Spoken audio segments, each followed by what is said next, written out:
ইসলামী আন্দোলন বাংলাদেশের আমির ও চরমোনাই পীর মুফতি রেজাউল করিম বলেছেন, ইসলামের পক্ষের শক্তিগুলো এক হচ্ছে। আসন্ন নির্বাচনে ইসলামী দলগুলোর ভোট বাক্স একটা করার কাজ চলছে।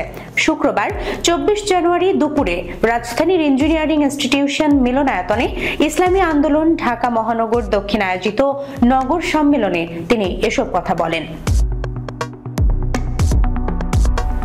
রেজাউল করিম বলেন, বিগত দিনে যারা সরকারে ছিল তারা ক্ষমতায় থাকতে ইসলামী দলগুলোকে ব্যবহার করেছে।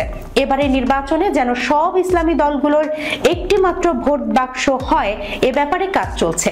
দেশের মেধাবীরা বেকার থাকলেও অযোগ্যদের প্রশাসনের বড় বড় জায়গায় বসিয়ে রাখা হয়েছে বলে অভিযোগ করে তিনি বলেন, দেশের সব রাজনৈতিক দল নিয়ে বিতর্ক রয়েছে, তবে ইসলামী আন্দোলন বাংলাদেশ নিয়ে জনগণের মধ্যে কোনো বিতর্ক নেই।